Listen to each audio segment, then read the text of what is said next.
చిల్పూర్ మండలం వేలేరు మండలాల్లో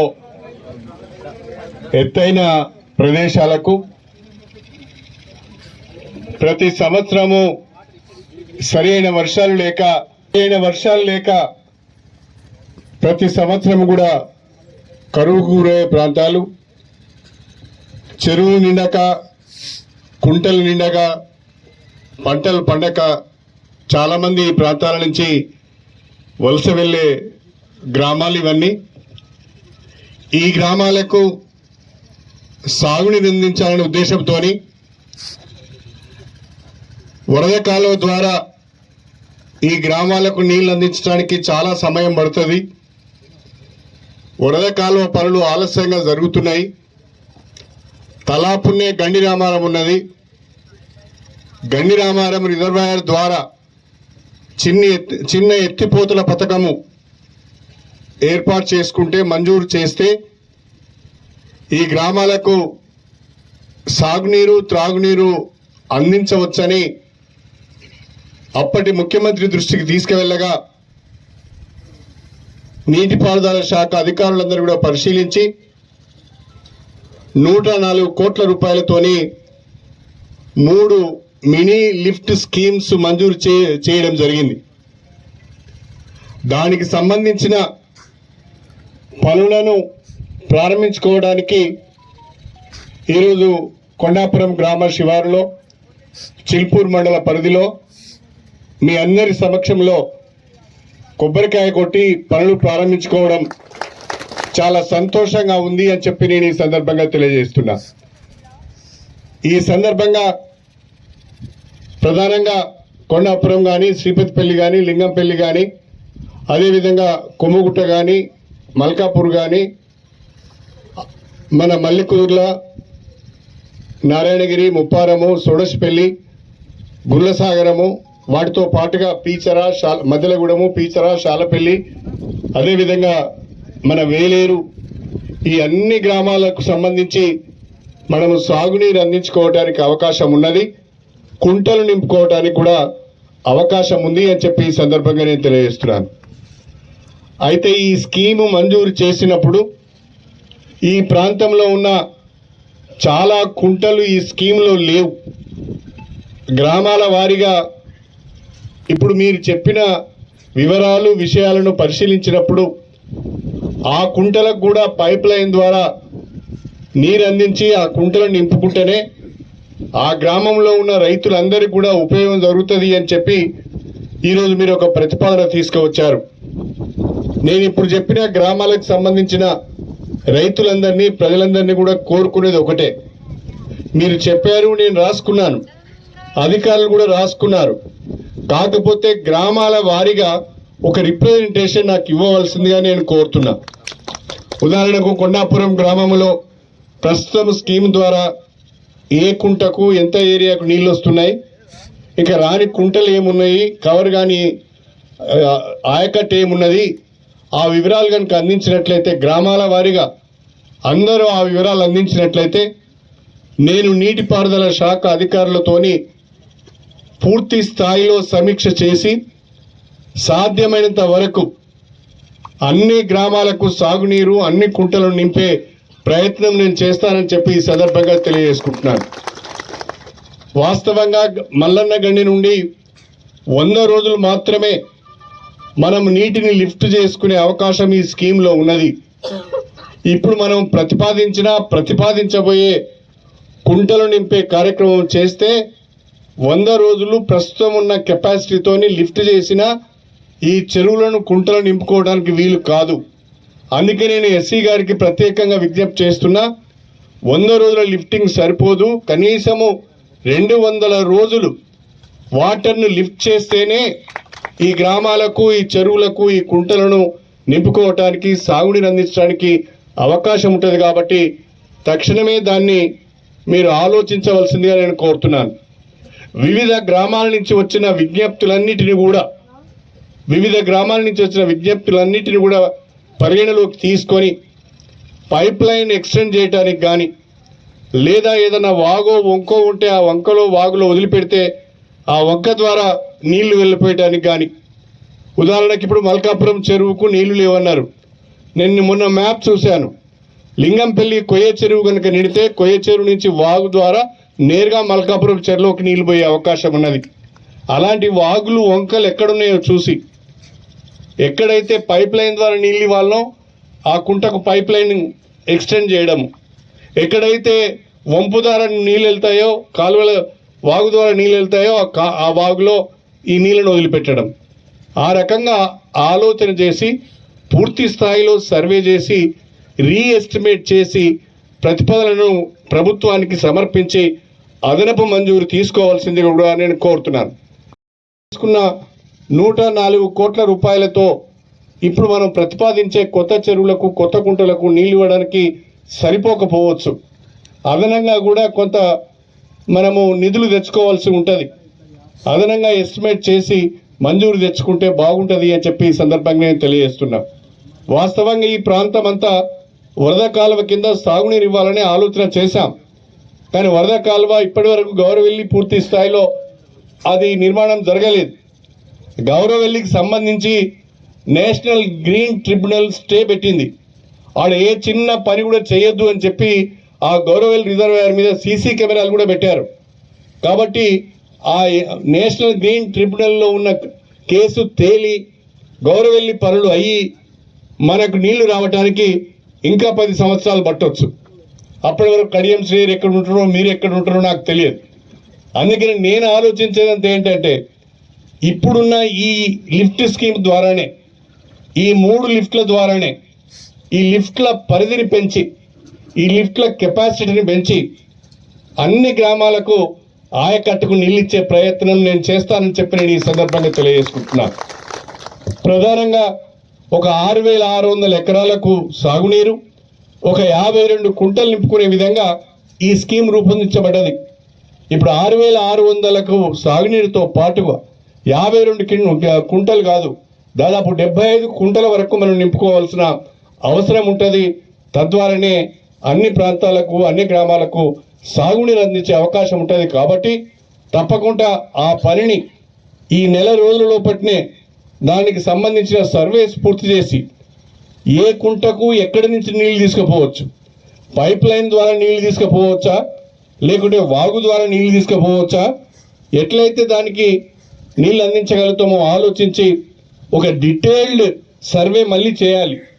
పాత సర్వే సరిపోదు, ఒక డీటెయిల్డ్ సర్వే మళ్ళీ చేసి అదనపు ఆయకట్టుకు అవసరమైన అదనపు నిధులను ప్రభుత్వం ద్వారా మంజూరు చేయించుకొని వరద కాలువతో సంబంధం లేకుండా ఈ ప్రాంతానికి అంతటికి కూడా సాగునీరు అందించే విధంగా మనం ప్రయత్నం చేద్దామని చెప్పి నేను ఈ సందర్భంగా మీ అందరినీ కూడా కోరుతున్నాను. నా ఆలోచన అంతా ఒకటే, 6 మాసాల లోపట ఈ లిఫ్ట్ స్కీమ్స్ అన్ని కూడా పూర్తి చేసి రేపు వచ్చే జూన్ జూలై వరకు, వచ్చే వానాకాలం పంట వరకు మీ కుంటలకు మీ చెరువులకు గోదావరి జలాల ద్వారా మీ చెరువులను కుంటలను నింపే ప్రయత్నం చేయాలన్నది నా ఆలోచన అని చెప్పి సందర్భంగా వచ్చింది. ఏనాడు కూడా ఈ ప్రాంతానికి నీళ్ళు వస్తాయో రావో తెలియదు అని అనుకుంటున్న పరిస్థితులు, చాలామంది వచ్చారు పోయారు, ఏం జరగలేదు ఏమి ఒరగలేదు అని రైతులు అనుమానపడుతున్న పరిస్థితులు. నేను మీ అందరికి ఒకే ఒక్క మాట ఇస్తున్నాను, హామీ ఇస్తున్నాను. ఏది ఏమైనా ఎన్ని కష్టాలు వచ్చినా నేను నీటిపారుదల శాఖ అధికారుల వెంటబడి ఎక్కడెక్కడైతే రైతులు సహకరించవలసి ఉంటుందో ఆ రైతులను కూడా బతిమాలి బామాలి అయిన పనులన్నీ కూడా 6 మాసాల లోపల పూర్తి చేయించి జూలైలో ఈ ప్రాంతానికి గోదావరి నీళ్లు తీసుకువచ్చి మీకు చూపిస్తానని చెప్పి కూడా నేను ఈ సందర్భంగా తెలియజేసుకుంటున్నా.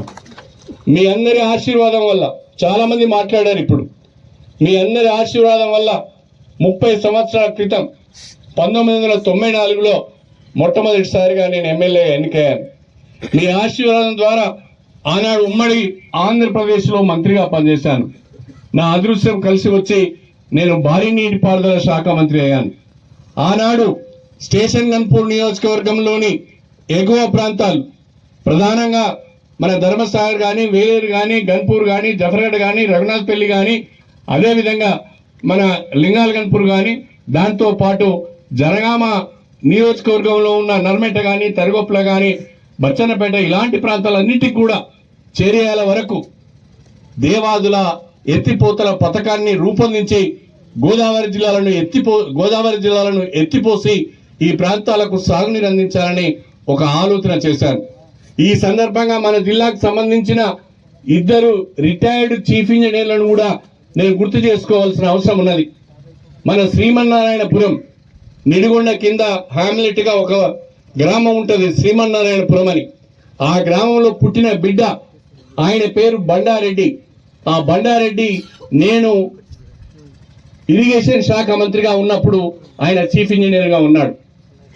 అదేవిధంగా ఇంకో ఆయన పేరు లవకుశరెడ్డి గారు కూడా నేను ఇరిగేషన్ మినిస్టర్గా ఉన్నప్పుడు ఆయన చీఫ్ ఇంజనీర్గా ఉన్నాడు.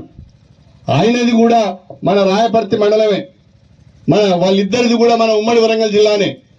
దేవాదుల ప్రాజెక్టు రూపకల్పన చేసినప్పుడు వాళ్ళకు ఒక మాట చెప్పాను, అయ్యా మీరు ఏమన్నా చేయండి, నేను భారీ నీటిపారుదల శాఖ మంత్రిగా ఉన్నాను, మీరిద్దరు చీఫ్ ఇంజనీర్లుగా ఉన్నారు, మన ముగ్గురం కలిసి మన వరంగల్ జిల్లాకు న్యాయం చేయాలి.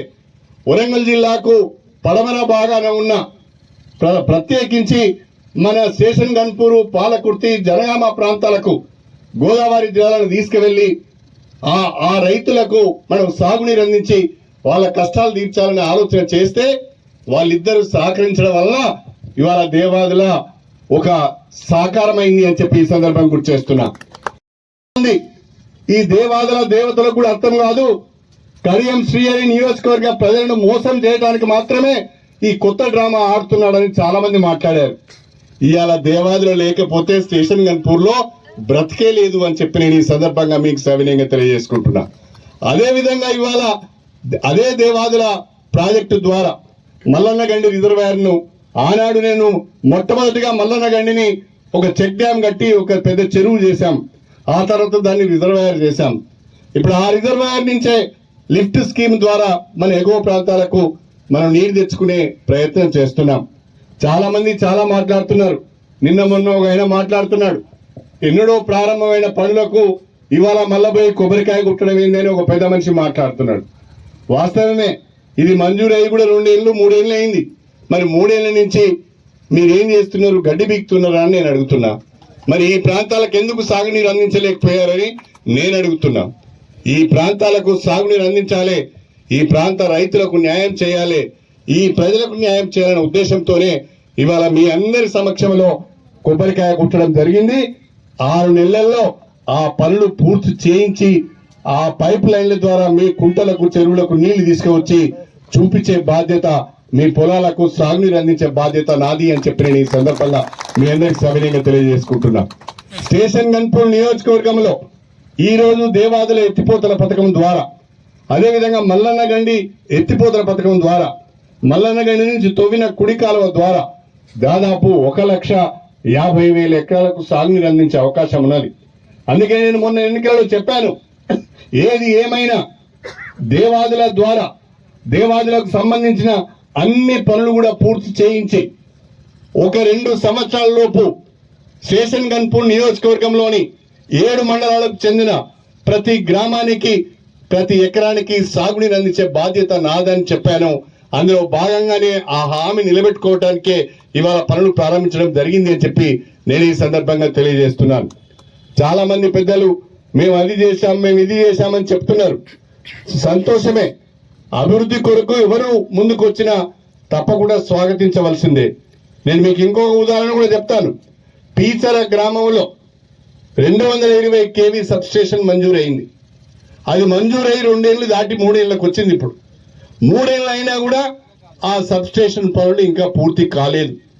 220 kV సబ్ స్టేషన్ పనులు కనుక పూర్తి అయితే పీచర కన్నారం మధ్యలో జరుగుతున్న 220 kV సబ్ స్టేషన్ పనులు కనుక పూర్తి అయితే మన చిల్పూరు, వేలేరు, ధర్మసాగర్ ఇంకా కొంత గన్పూర్ మండలాలకు సంబంధించిన అన్ని సబ్ స్టేషన్లకు కూడా లో వోల్టేజ్ సమస్య లేకుండా రైతులకు మనము వ్యవసాయానికి కరెంట్ ఇచ్చే అవకాశం ఉన్నది. నేను మొన్ననే ట్రాన్స్కో అధికారులతో కూడా మాట్లాడాను. ఎందుకు మీరు పనులు పెండింగ్ పెట్టిన అంటే కాంట్రాక్టర్ మధ్యలో వదిలేసిపోయాడు, కండక్టర్ దొరకలేదని చెప్పారు. నేను వెంటనే జగత్ రెడ్డి గారని డైరెక్టర్ ట్రాన్స్కోన్ పిలిపించుకొని ఆయనతో మాట్లాడాను. ఈరోజు మీకు మాట ఇస్తున్నాను, మార్చి 31 లోపట టీచర్ 220 kV సబ్ స్టేషన్ కూడా పూర్తి చేయించే బాధ్యత నాది అని చెప్పి నేను ఈ సందర్భంగా తెలియజేసుకుంటున్నా. ఈ ప్రాంత ప్రజలకు సాగునీరు అందించాలి, ఈ ప్రాంత ప్రజలకు 24 గంటల వ్యవసాయానికి కరెంట్ అందించాలనేది ఆలోచనతోనే నేను ముందుకు వెళ్ళడం జరుగుతున్నది. దయచేసి మీరందరూ కూడా సహకరించవలసిందిగా నేను కోరుతున్నాను. ఇప్పుడు ఈ పైప్ లైన్ తవ్వకాలకు సంబంధించి అక్కడక్కడ రైతులు అడ్డుకునే ప్రయత్నం చేస్తారు. మా భూమి నుంచి పైప్ లైన్ వేయొద్దు అని అంటారు, లేకుంటే మా భూమి నుంచి నీళ్లు పారితే మేము ఒప్పుకోమంటారు. దయచేసి ఏ గ్రామానికి సంబంధించి ఆ గ్రామం వాళ్ళే ఆ రైతులను కూర్చునబెట్టి మాట్లాడుకొని వాళ్ళ సహకారం తీసుకొని నీళ్లు అంతటికి వెళ్లే విధంగా, అన్ని కుంటలకు వెళ్లే విధంగా పైప్ లైన్లు వేసే విధంగా దయచేసి గ్రామస్తులందరూ రాజకీయాలకు అతీతంగా ఈ పనిలో నాకు సహకరించాలని చెప్పి కూడా నేను ఈ సందర్భంగా అందరినీ కోరుతున్నాను. ఒక్కసారి నీళ్లు వచ్చినాయంటే దాని రూపమే వేరుంటది, దాని వ్యవహారమే వేరుంటది. ఇవాళ ఒక్క శేషన్ గన్పూర్ రిజర్వాయర్ ద్వారా సంవత్సరానికి 10 కోట్ల రూపాయల విలువైన చేపలు అమ్ముతున్నారు. అంటే నమ్ముతారా మీరు? ఒక్క స్టేషన్ గన్పూర్ రాజవరం 2 కలిపి ఒక రిజర్వాయర్ చేశాం. అందులో 365 రోజులు నీళ్లుంటాయి. ఇవాళ ఆ ఒక్క రిజర్వాయర్ ద్వారా సాలిన 10 కోట్ల రూపాయల చేపలు అమ్ముతున్నాం. ఆ రకంగా ఒకవైపు చేపల ఉత్పత్తి పెరిగింది, ఇంకో వైపు సాగునీరు వచ్చింది, పంట ఉత్పత్తి పెరిగింది. రాష్ట్రంలో అత్యధిక స్థాయిలో పంట దిగుబడి అవుతున్నది అంటే దానికి దేవాదుల ప్రాజెక్టే కారణమని చెప్పి కూడా నేను ఈ సందర్భంగా మీ అందరికీ కూడా సవినయంగా తెలియజేసుకుంటున్నాను.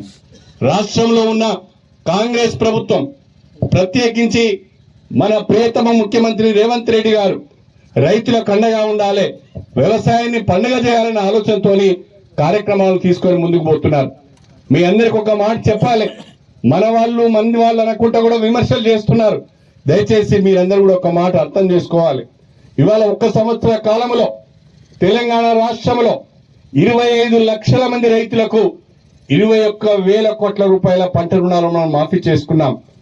వాస్తవంగా ఇంత పెద్ద మొత్తంలో దేశంలో ఏ రాష్ట్రంలో కూడా పంట రుణాల మాఫీ జరగలేదు. ఎక్కడైనా జరిగి ఉంటే చెప్పాల్సిందే. విమర్శలు చేస్తున్నా మన పైన విమర్శలు చేస్తున్న ప్రతిపక్షాలను నేను ఈ సందర్భంగా కోరుతున్నా. 2 లక్షల లోపు పంట రుణాలు తీసుకున్న వాళ్లకు చాలా వరకు పంట రుణాలు మాఫీ అయినాయి. ఎక్కడైనా సాంకేతిక కారణాల వల్ల, ఎక్కడైనా బ్యాంకుల యొక్క తప్పిదాల వల్ల, ఇతర సాంకేతిక కారణాల వల్ల 2 లక్షల లోపు ఉన్న వాళ్ళ పంట రుణాలు మాఫీ కాకపోతే అవి అధికారుల దృష్టికి తీసుకురండి, లేదా నా దృష్టికి తీసుకురండి. అవి తప్పకుండా మాఫీ చేయించే బాధ్యత నాది అని చెప్పి కూడా నేను ఈ సందర్భంగా మీ అందరికీ సవినయంగా తెలియజేసుకుంటున్నా. అంతేకాకుండా రాష్ట్ర ముఖ్యమంత్రి గారు ఒక నిర్ణయం తీసుకున్నారు. మనం పెద్ద ఎత్తున రైతులను సన్నాలు పండించమని ప్రోత్సహిద్దాం, సన్నాలు పండించే రైతులకు బోనస్ ఇద్దామని చెప్పి ముఖ్యమంత్రి గారు అంటే, బోనస్ అంతా బోగస్ అని ప్రతిపక్షాలు మాట్లాడినాయి. ఇక్కడ ఇంతమంది రైతులు ఉన్నారు, ఇందులో కొంతమంది సన్నాలు పండించిన వాళ్ళు ఉంటారు, ధాన్యం కొనుగోలు కేంద్రాలకు వెళ్లి అమ్ముకున్న వాళ్ళు ఉంటారు. నేను అడుగుతున్నా, ఎవరైతే సన్నాలు పండించి ధాన్యం కొనుగోలు కేంద్రాలకు వెళ్లి మీరు అమ్ముకున్న తర్వాత మీకు బోనస్ రాని వాళ్ళు ఎవరైనా ఉంటే ఒక్కసారి నాకు చెప్పవలసిందిగా నేను కోరుతున్నాను. సన్నాలు పండించిన ప్రతి రైతుకు ఇవాళ క్వింటాలకు 500 రూపాయల బోనస్ దేశంలోనే మొట్టమొదటిసారిగా తెలంగాణ ప్రభుత్వం ఇస్తున్నదని చెప్పి ఈ సందర్భంగా నేను గుర్తు చేస్తున్నాను. మరొకటి, జనవరి 26 నుంచి, ఈ నెల జనవరి 26 నుంచి ఏ రకమైన ఆంక్షలు లేకుండా తెలంగాణలో ఉన్న రైతాంగానందరికీ కూడా వ్యవసాయం చేసుకునే వాళ్లకు ఎకరానికి 6,000 రూపాయల చొప్పున, 2 పంటలకు కలిపి ఎకరానికి 12,000 రూపాయల చొప్పున ఈ నెల జనవరి 26 నుంచే రైతుల ఖాతాల్లోకి మరి పెట్టుబడి సహాయము, రైతు భరోసా జమ కాబోతున్నదని చెప్పి కూడా నేను ఈ సందర్భంగా తెలియజేస్తున్నా. ఇంకొక మాట కూడా చెప్పారు మన ముఖ్యమంత్రి గారు, ఇంకొక మాట కూడా చెప్పారు, యాసంగిలో కూడా సన్నాలేయండి, యాసంగిలో పండించిన సన్నాలకు కూడా బోనస్ ఇస్తామని చెప్తున్నారు. రాష్ట్ర ప్రభుత్వం సన్నాలేయమని ఎందుకు చెప్తున్నది అంటే, వచ్చే ఉగాది నుండి అన్ని ఫేర్ ప్రైస్ షాప్స్ ద్వారా ఇప్పటి వరకు ఇచ్చిన దొడ్డు రకం బియ్యం స్థానంలో పేద ప్రజలకు సన్న బియ్యం ఇవ్వాలని చెప్పి రాష్ట్ర ప్రభుత్వం ఆలోచిస్తున్నదని చెప్పి ఈ సందర్భంగా గుర్తు చేస్తున్నా. రాష్ట్రంలో ఉన్న వాళ్ళందరూ కూడా సన్న బియ్యం తినాలే. ఉన్నవాడు ఒక రకంగా, లేనివాడు ఒక రకంగా కాదు. దొడ్డు బియ్యము తినడం లేదు, ఆ దొడ్డు బియ్యము అమ్ముకుంటున్నారు, అక్రమ రవాణా అవుతున్నది. అది ప్రభుత్వానికి కానీ ప్రజలకు కానీ మేలు జరగడం లేదు. కాబట్టి సన్నాలు ఎక్కువ పండించండి, రైతులకు సన్నాలు పండించండి, మీకు బోనస్ ఇస్తాం. ఆ సన్నాలను మేము కొనుగోలు చేస్తాం. ఆ సన్నాలను ఉగాది నుంచి పేద ప్రజలకు ఫేర్ ప్రైస్ షాప్స్ ద్వారా, రేషన్ కార్డ్స్ ద్వారా సన్న బియ్యం సరఫరా చేస్తామనేది ముఖ్యమంత్రి గారి ఆలోచన, రాష్ట్ర ప్రభుత్వం యొక్క ఆలోచన అని చెప్పి ఈ సందర్భంగా గుర్తు చేస్తున్నాను. వాస్తవంగా కాంగ్రెస్ పార్టీ అధికారంలోకి వచ్చి 1 సంవత్సరం మాత్రమే అయింది. సంవత్సరం కూడా పూర్తి కాలేదు. అప్పుడే మీరు ఇచ్చిన హామీలు ఏమైనాయి, మీరు హామీలు అమలు చేయడం లేదని 10 సంవత్సరాల అధికారంలో ఉన్న పెద్ద మనుషులు మాట్లాడుతున్నారు. మాకు కూడా ప్రజలు 5 సంవత్సరాల అవకాశం ఇచ్చారు. 1 సంవత్సరం అయింది, ఇంకా 4 సంవత్సరాలు ఉన్నది. మీరు చేసిన 7 లక్షల కోట్ల అప్పు మా నెత్తి మీద ఉన్నది. ఆ మిత్తి కట్టలేక, ఆ వాయిదాలు చెల్లించలేక రాష్ట్ర ప్రభుత్వం అవస్థలు పడుతున్నది.